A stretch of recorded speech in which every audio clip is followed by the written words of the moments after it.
This presentation will be on the radiographic image analysis of the hip and pelvis. Let's begin with the AP pelvis projection. Radiographic image analysis guidelines state for an AP pelvis projection that the contrast and the density should be adequate to demonstrate the precapsular gluteal, the iliopsoas, and the obturator fat planes. The sacrum and coccyx are aligned with the symphysis pubis. The obturator foramina are partially foreshortened and uniform in size and shape. Your iliac wings are partially foreshortened and are symmetric. Femoral necks should be demonstrated without foreshortening. Greater trochanters are demonstrated in profile laterally. The lesser trochanters are superimposed by the femoral necks. The inferior mid-sacrum should be demonstrated at the center of the exposure field. And the iliac wings, symphysis pubis, the ischia, acetabula, femoral necks and heads, and greater and lesser trochanters should all be included within the exposure field. So let's talk about how we determine rotation in an AP pelvis projection. If the pelvis is rotated into a LPO position, the image will demonstrate that the left iliac wing is less foreshortened than the right. So you can see that by looking at your wings here, the symmetry. It's less foreshortened on the left side. The left ischial spine is demonstrated without pelvic brim superimposition. So you can see the ischial spine sticking out here where it should be superimposed. The left obturator foramen demonstrates more foreshortening than the right, as you can see here. And the sacrum and coccyx are not aligned with the pubic symphysis, but are rotated towards the right hip, as you can see right here.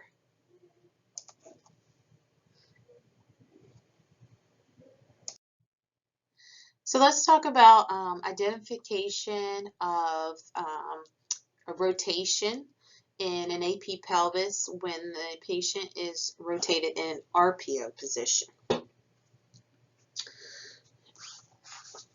If the pelvis is rotated in an RPO position, the right iliac wing will be demonstrated with less foreshortening than the left, and you can see that in this grossly rotated image here.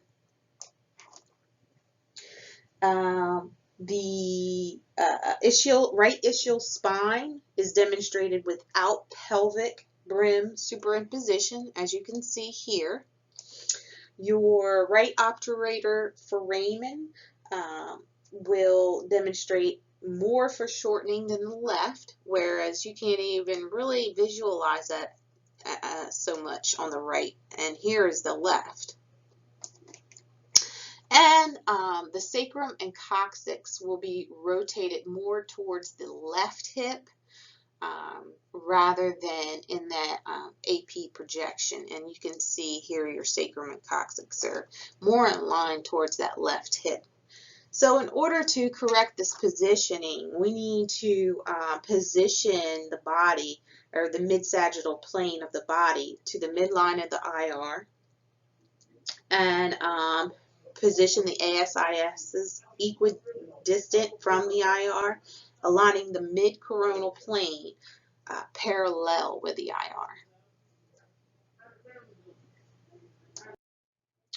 So let's talk about an AP pelvis projection with external leg rotation.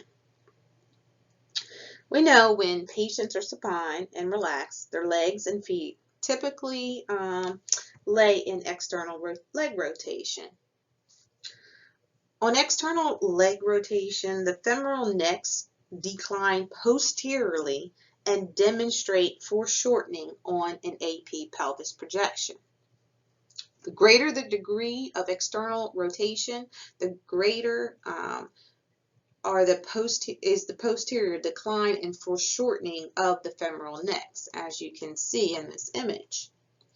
If the legs are externally rotated enough to position the feet at a 45-degree angle, as demonstrated, with the femoral epicondyles at a 60 to 65-degree angle with the IR, the femoral necks are then demonstrated on end, and the lesser trochanters are demonstrated in profile, as you can see here. For an AP, we know for an AP pelvis projection, this is not what we want. The greater trochanters are to be, the lesser trochanters are to be superimposed by the femoral necks. In order to accomplish this, we need to internally rotate the legs until the femoral epicondyles are aligned parallel with the IR and the feet are at a 15 to 20-degree angle.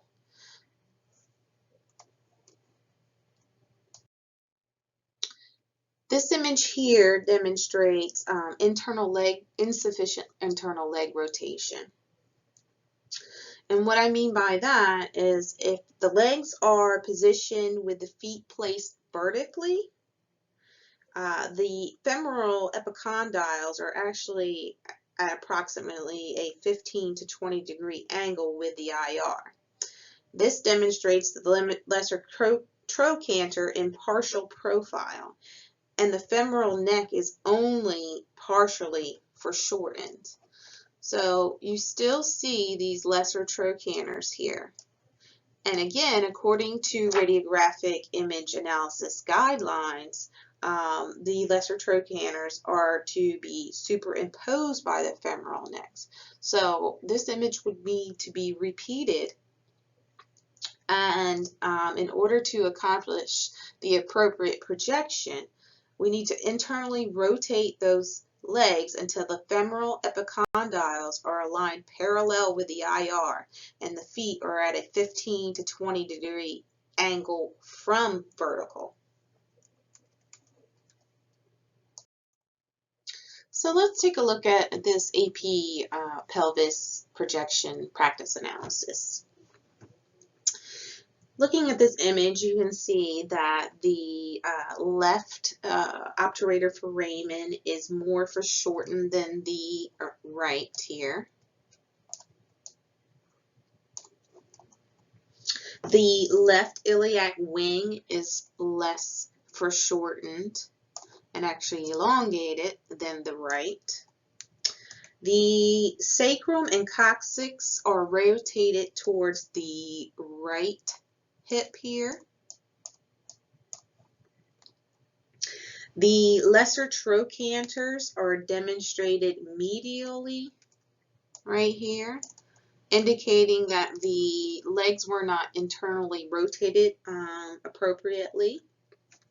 Also, the femoral necks here are foreshortened. And the pelvis, then this indicates that the pelvis was rotated into an LPO position and the legs were externally rotated.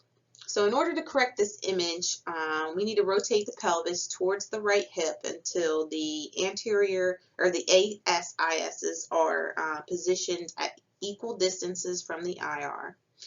You also want to internally rotate those legs until the feet are angled at a 15 to 20-degree angle from vertical, and so that the femoral epicondyles are positioned parallel with the IR.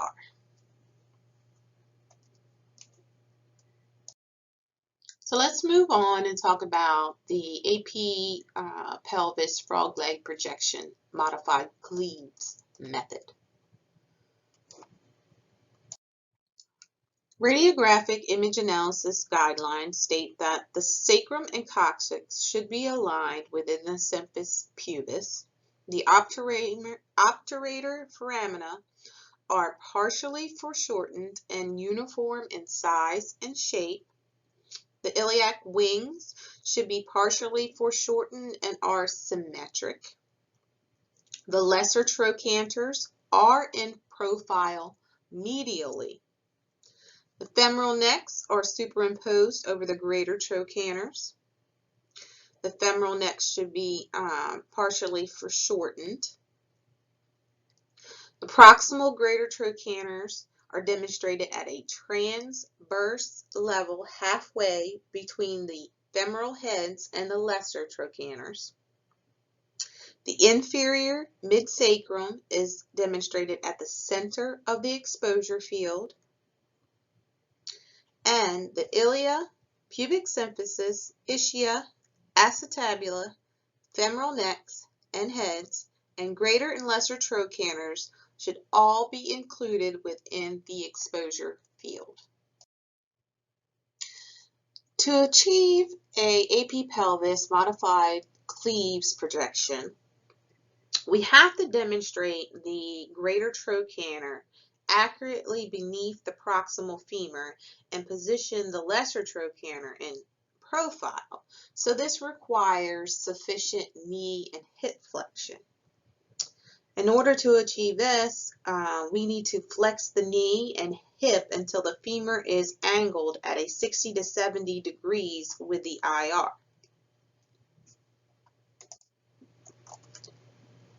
This image here demonstrates insufficient knee and hip flexion. If the knees and hips are not flexed enough to place the femur at a 60 to 70 degree angle with the IR for an AP frog leg pelvis, the greater trochanters are demonstrated in partial profile laterally on the resulting projection. So you can see they are in profile here laterally rather than superimposed over top the neck here.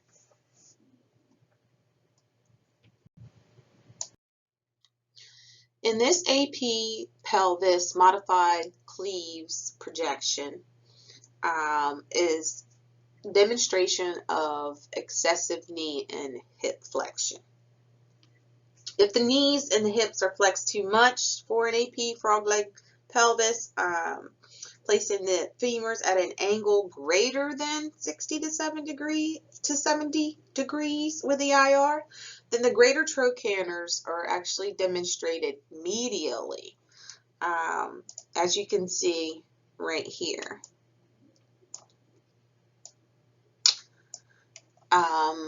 Obviously, this is a child, and this is probably when you would see this excessive knee and hip flexion. So in order to appropriately obtain this projection, again, we need to flex the knees and hip until the femur is angled at a 60 to 70 degrees with the IR. So let's talk about sufficient abduction in AP pelvis modified Cleves projection. In order to obtain the appropriate projection, we need to abduct the femoral shafts to a 45-degree angle with the IR.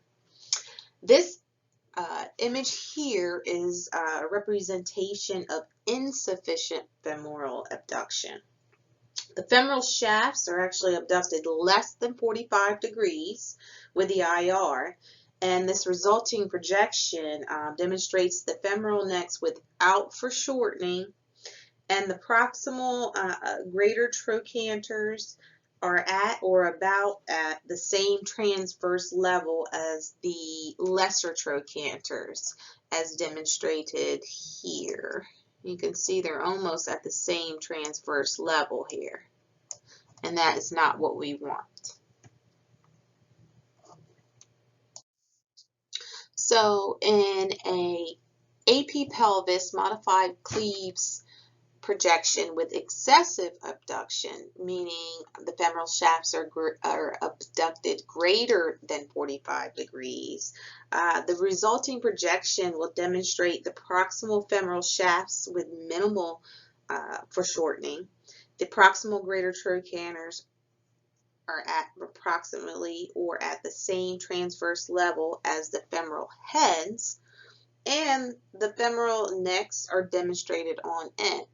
So it is important to ensure that your femoral shafts are at a 45-degree angle here so that we can appropriately achieve the modified Cleaves projection. In this AP frog leg pelvis practice analysis, we can see that the proximal greater trochanters are at the same level of the femoral heads, and the femoral necks are foreshortened. This would indicate to you that we are in excessive abduction. In order to correct this image, we need to decrease the degree of femoral abduction to about 45 degrees. Now, let's move on to our hip projections. We will be talking about the image analysis guidelines for the AP hip projection. Guidelines state that the sacrum and coccyx should be aligned with the symphysis pubis. The obturator foramina should be demonstrated as opened. The iliac wing should be partially foreshortened. The ischial spine is aligned with the pelvic brim. The femoral neck is demonstrated without foreshortening. The greater trochanter should be demonstrated in profile laterally. The lesser trochanter should be demonstrated superimposed by the femoral neck. The femoral head or femoral neck is at the center of the exposure field. And the acetabulum, greater and lesser trochanters, femoral head and neck, and 1/2 of the sacrum, coccyx, and symphysis pubis are included within the exposure field. In a true AP hip projection, we know that we must internally rotate the leg until the femoral epicondyles are aligned parallel with the IR. In this image, the patient is at a resting position, which places the femoral epicondyles at a 60 to 65 degree angle with the IR. This places the femoral neck as being demonstrated on end, and the lesser trochanter is demonstrated in profile, resulting in a image that needs to be repeated. In this AP hip projection, we still have not fully achieved that 15 to 20 degree foot angulation. As you can see that the lesser trochanter is still demonstrated in partial profile, and the femoral neck is only partially foreshortened. So therefore, it is important to ensure that from vertical, the foot is internally rotated 15 to 20 degrees to obtain the appropriate AP hip projection.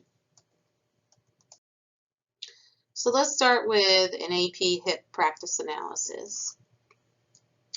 In this AP hip practice analysis, you can see that the femoral neck is partially foreshortened here, and the lesser trochanter is demonstrated in profile. That should indicate to you there is some rotation in the angulation of the feet.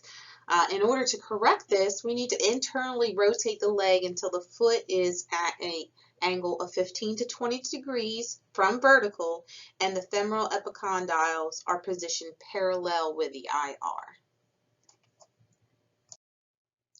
In this second AP hip practice analysis, we can see that the ischial spine here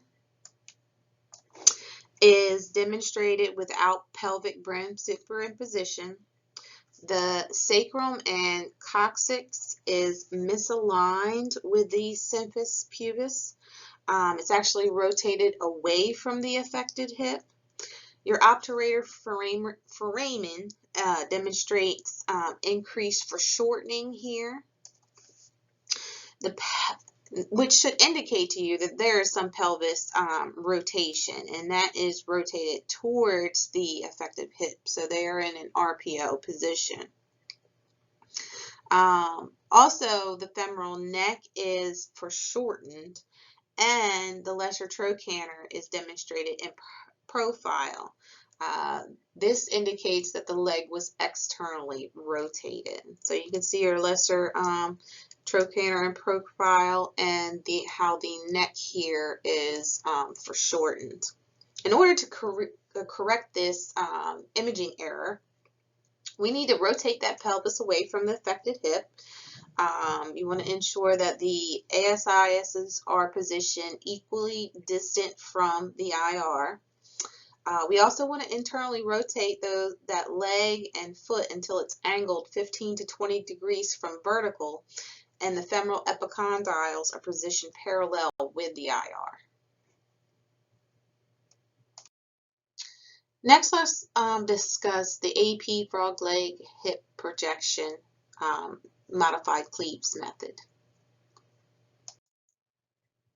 Image analysis guidelines state that the ischial spine should be aligned with the pelvic brim in this projection. The sacrum and coccyx are aligned with the pubic symphysis. The obturator foramen is partially foreshortened. The lesser trochanter is demonstrated in profile medially. The femoral neck should be superimposed over the greater trochanter. The femoral neck is partially foreshortened. The proximal greater trochanter should be demonstrated at a transverse level halfway between the femoral head and the lesser trochanter. The femoral neck should be demonstrated at the center of the exposure field.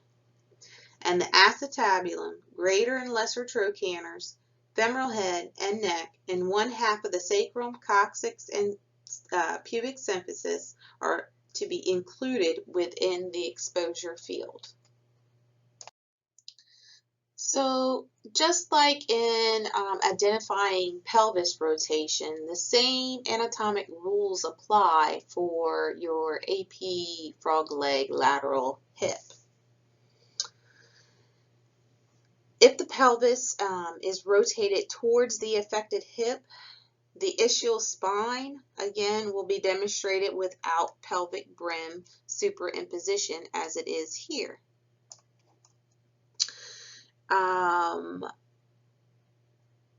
The sacrum and coccyx will not be aligned with the pubic symphysis, but actually rotated away from the affected hip. And the obturator foramen will demonstrate increased foreshortening.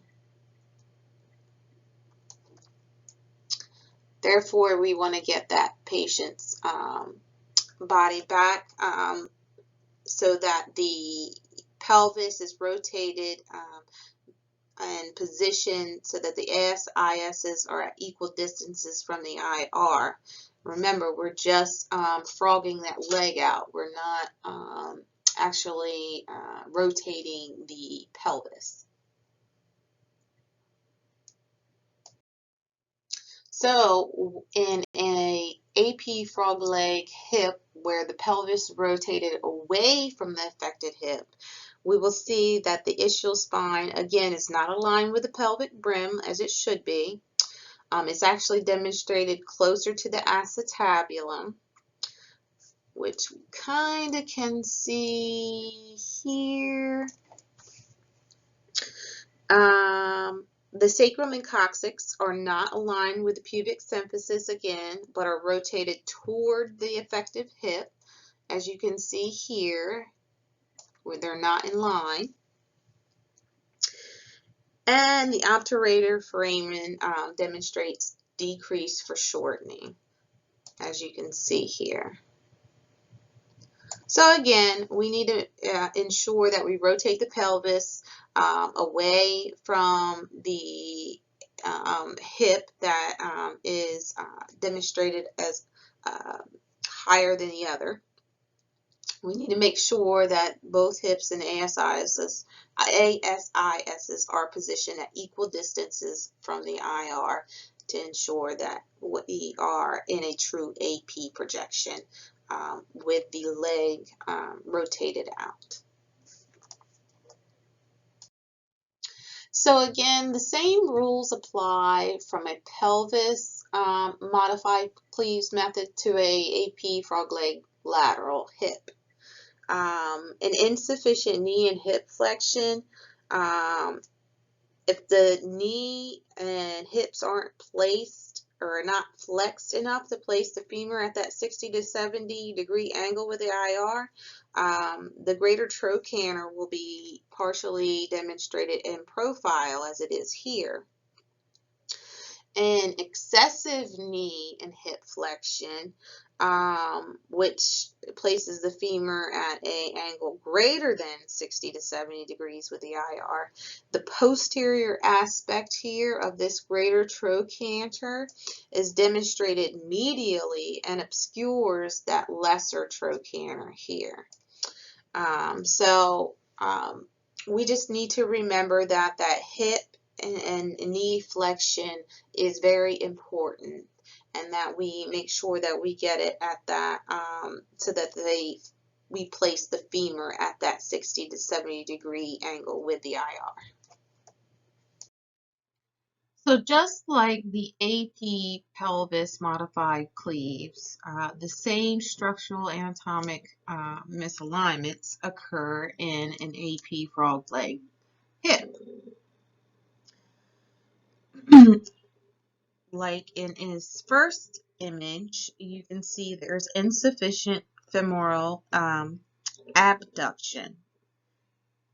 If the femoral shaft is abducted less than 45 degrees with the IR, the femoral neck will demonstrate a decreased foreshortening, and the greater trochanter is close to or at the same transverse level of the lesser trochanter.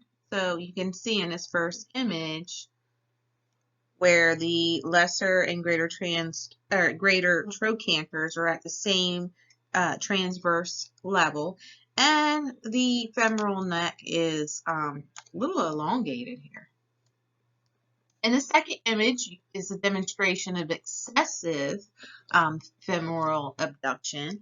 That is where the femoral shaft is abducted greater than 45 degrees.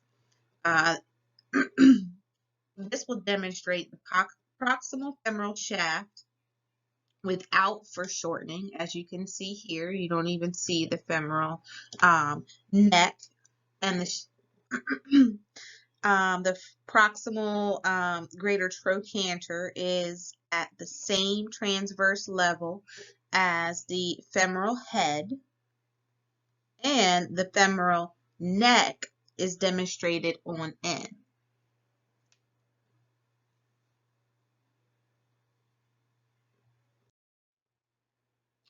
So let's take a look at our first AP frog leg hip practice analysis. As you can see, the ischial spine is demonstrated without pelvic brim superimposition here. The sacrum and coccyx are not aligned with the pubic symphysis, but is actually rotated away from the hip. Your obturator foramen here is demonstrates decreased foreshortening, and this indicates to us that the pelvis is actually rotated towards the right hip here. Also, if you take a look here, your femoral neck here is demonstrated without foreshortening, and the greater and lesser trochanters are at about the same transverse level here, as you can see. This is telling you that the femurs were actually abducted less than that 45 degrees with the IR. So in order to correct this imaging, we must rotate the patient away from the affected hip until the ASISs are equidistant from the IR, and increase the degree of femoral abduction until the femur is positioned at a 45-degree angle with the IR. In this second AP frog leg lateral hip practice analysis, you can see again that the ischial spine here is demonstrated closer to the acetabulum. Should be indicating some type of rotation in the pelvis to you. The sacrum and coccyx again are not aligned with the pubic symphysis, but are actually rotated toward the affected hip. And the obturator foramen demonstrates decreased foreshortening. And this is telling us that the patient was rotated away from the affected hip. Also, there's a small amount of the posterior aspect of the greater trochanter here starting to come out over here. It's seen medially and is partially obscuring the lesser trochanter. It should indicate to you that the knee and the hip flexion are off. And it's actually at more of a 60, more than a 60 to 70 degree hip flexion. Also, we see that the femoral neck is demonstrated on end. You can't really see it at all. And it's entirely foreshortened. The proximal trochanter is demonstrated almost on the same transverse level as the femoral head. So this should tell you that the femur was abducted until it was positioned flat against the table. In order to correct this imaging, we want to rotate the patient towards the affected hip until those ASISs are equidistant from the IR, and extend the leg until the femur is at that 60 to 70 degree hip and knee flexion with the IR. And, adduct the femur until it is 45 degrees at angle with the IR. Lastly, let's talk about the axiolateral projection, the Danielius-Miller method. Radiographic image analysis guidelines for an axiolateral hip projection, or the cross-table hip projection, state that the soft tissue from the unaffected thigh should not be seen superimposing the femoral head or neck of the affected. Acetabulum should be demonstrated in profile. The superior ramus of the pelvis is medial to the femoral head. The femoral neck should be demonstrated without foreshortening. The greater and lesser trochanters are demonstrated at approximately the same transverse level. The lesser trochanter is in profile posteriorly. The greater trochanter is superimposed by the femoral shaft. The femoral neck is at the center of the exposure field, and the acetabulum, greater and lesser trochanters, femoral head and neck, and ischial tuberosity are to be included within the exposure field. So let's talk about central ray alignment in the axiolateral projection of the hip. We know that the central ray is centered approximately at the level of the femoral neck. And the degree of the angulation of the central ray to the femoral neck is approximately 45 degrees. Now, if that angle formed between the femur and the central ray is excessive or more than that 45 degrees, then the femoral neck will be demonstrated as foreshortened, as in this image that we see here. And the proximal greater trochanter is demonstrated proximal to the transverse level of the lesser trochanter, which you can see it's proximal again to the lesser trochanter here, and we want them on the same horizontal transverse level. The greater trochanter is demonstrated superimposed by a portion of the femoral neck, as demonstrated here. Now, in the opposite, an insufficient femoral central ray angle, where the central ray is actually less than 45 degrees, the femoral neck would be foreshortened, and the proximal greater trochanter would be demonstrated closer to the distal, or closer to or distal to the transverse level of the lesser trochanter. However, this situation does not occur because of imaging table and x-ray tube alignment possibilities don't really make it such an angle obtainable. So I wanted to provide for you an image of external leg rotation, meaning that the foot was not internally rotated so we could obtain the appropriate axiolateral projection. We know that in the axiolateral projection, the lesser trochanter should be in profile posteriorly, and then the greater trochanter should be seen superimposed at the femoral shaft. However, with excessive external leg rotation, the greater trochanter is actually demonstrated posteriorly here, and the lesser is obscured or superimposed. Ways to correct this would be using tape or maybe propping the leg up with a sandbag if possible. I know patients who are receiving a cross-table lateral hip generally may have a fracture. So I just wanted to provide an image so that you could see the difference and have something to equate this with. So let's take a look at this axiolateral practice analysis. We can see that the soft tissue from the unaffected thigh and the superior ramus of the pelvis are superimposing the femoral head. You can see that here where the soft tissue is superimposing, and then you can also see the ramus here superimposing.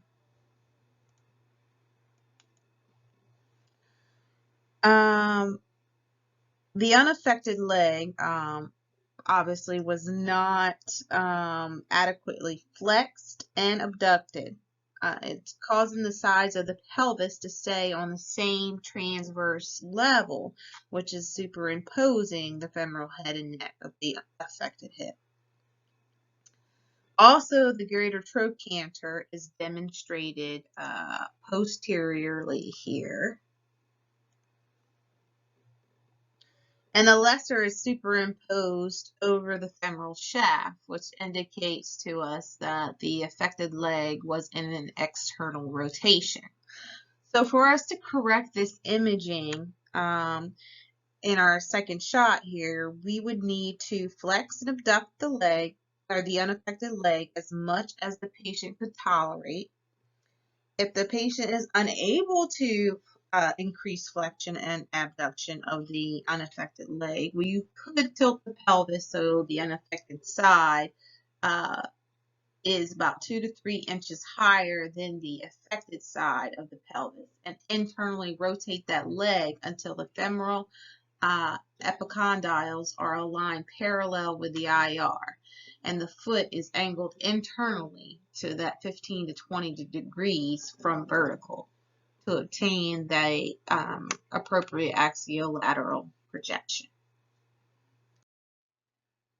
This concludes a radiographic image analysis on the hip and pelvis. If you have any questions or concerns, you're more than welcome to email me, or you can contact me while I'm out at clinic, and we can discuss an image analysis. Thank you for participating.